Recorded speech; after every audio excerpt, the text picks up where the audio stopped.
James Hunt for the untouchable True School Sports. Let's go, baby. Bow! Be careful what you wish for because it can become a reality. Yeah. The untouchable True School Sports Empire proudly presents something the boxing games are missing. Hey, what's going on? It's your boy BT, and I came here to talk some boxing with the thousands of True School Sports subscribers. All right, so really interesting stuff going on. You know, I've told you guys many times that, like I told you in 2024, that 2024 was the year of the featherweight division. I feel like the featherweight division is on fire right now. 2025 is also the year of the featherweight division, and we got an interesting storyline brewing, and it involves one current champion and one former champion at featherweight, both from Mexico. You know, it's crazy how quickly things can change in boxing, because, you know, around this time last year, if you would have asked people what's the number one fight to make in the featherweight division, one of the first answers you would have got out of people's mouths would have been Rafael Espinoza and Venado Lopez. And of course, you know, Espinoza has defended his belt. He's done his job. He's been looking great, been looking sensational in damn near all his fights. But Venado Lopez, as many of you guys know here on True School Sports, he got done up bad and got put on a highlight reel for life against Angelo Leo back in August. So he hasn't really been seen or heard much of from since then. He had to recover. He had a little stay busy fight in Mexico, but that was against like a no-name opponent at 130. He hasn't really had a real fight since he fought Angelo, if we're being honest. But that ain't stopping Venado Lopez from calling out Rafael Espinoza. He wants some smoke. He said he's tired of it. He said he's tired of seeing Rafael Espinoza beat these guys that can't stand up to his power. He's challenging Rafael Espinoza. Here's what Venado Lopez said. He stated the following, and I quote, "Venado Lopez versus Divino Espinoza for September. It's time for you to have a quality defense." End quote. So listen, man, he wants to challenge. The Angelo Leo fight has not broken the spirit of Venado Lopez. It has not stopped him nor deterred him from wanting to wreak havoc in the featherweight division. And I'll tell you this, man, he's an extremely dangerous fighter. He has the calves, like his calves. If you look at his legs, he's got the calves of a 135 pounder. Angelo Leo was the only fighter that could have did that to him in the weight class, in my opinion.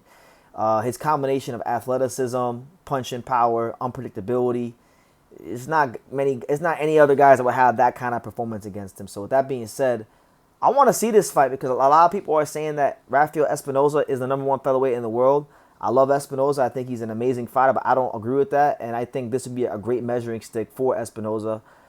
Because Angelo Leo and him, in my opinion, right now is the fight to make in the division.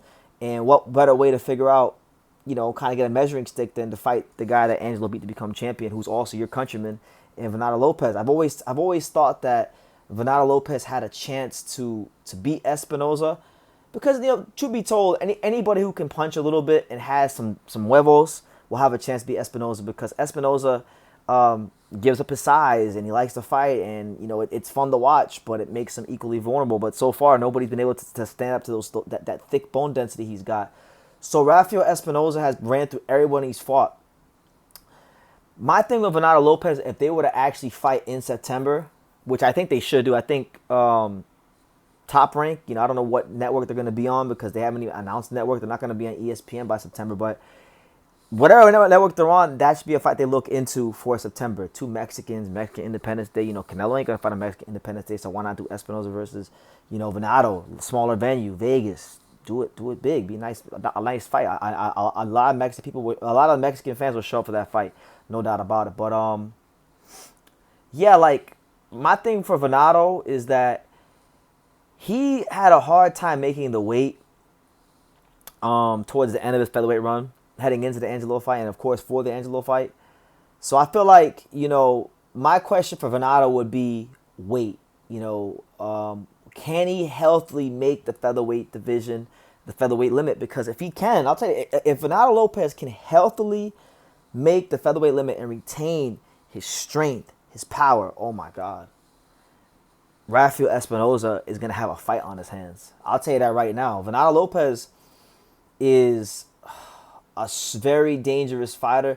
I'll tell you this, if Espinoza goes in there and he gets waxed Venado Lopez out of there, like let's just say he does him worse than Angelo did and he does it like way earlier, then that's a massive statement. At that point, even though I could make arguments and I could downplay the win, I would have to say, you know what, that's where you can kind of say, okay, now he's got a case to be the #1 featherweight because he fought the guy that Angelo knocked out, and he did it quicker, and it would be his third or fourth defense of the title. So then there's gonna be like, you know, real points you could make for that at that point, in my opinion. I like this fight. I love this fight because to me the fight within the fight's gonna be it's gonna be about durability because, you know, they're both gonna get hit if they were to fight. Venado,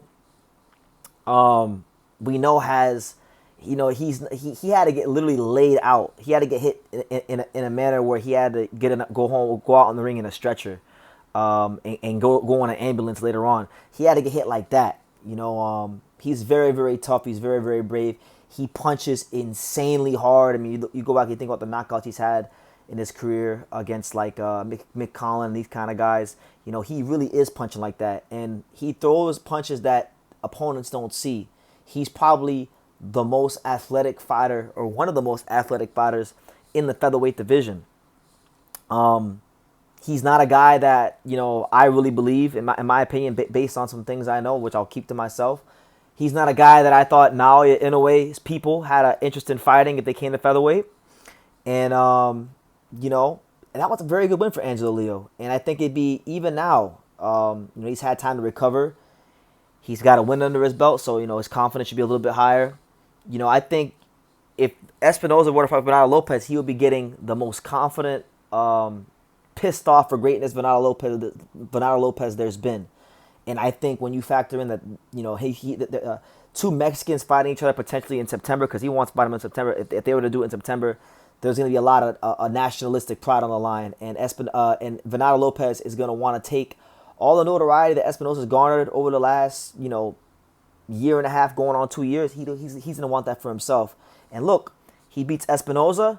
You know, now he's a multiple-time featherweight champion. Now he's in a prime position to call out Angelo Leo for the rematch. And now you got like a really intriguing scenario where, you know, you got like rematches, legacy fights happening at featherweight. So I love it from Venado Lopez. I love what I'm seeing from him. Hopefully, all parties involved, Zanford Promotions, Venado's people, Ferco and all them, they go and they get this fight done. Because I'll tell you this, if Espinoza's not going to fight Angelo, if he's not going to fight Bruce Carrington, which he's not going to because Bruce is fighting Matias Heita, he's not going to fight Nick Ball, to me, this is probably the best fight you can make. That's not a unification fight for him because it's against a guy that just a year ago, everyone wanted to see you fight. And people out there thought he could have knocked you out. So the timing is different now. I think now if you ask most people, and you guys can tell me in the comments, most people probably pick Espinoza. But I think Venado Lopez would be a very live dog. And I think it'd be a chance for both guys to show a lot in the fight. And I think it would just be a really, really fun, explosive fight. Two Mexican fighters at featherweight with a lot to fight for. Shit, why not? You know, shout out to Venado Lopez trying to stir some shit up and make a big fight happen for him again. He's got to make sure he makes the featherweight division healthily. So we'll see how it goes. But you guys leave your comments down below. Make sure you guys take the time to subscribe. Who are you favoring and why? And like I say in every single one of these videos, you can love me or you can hate me. But I'm just a kid from Dania. So until next time, take care, guys.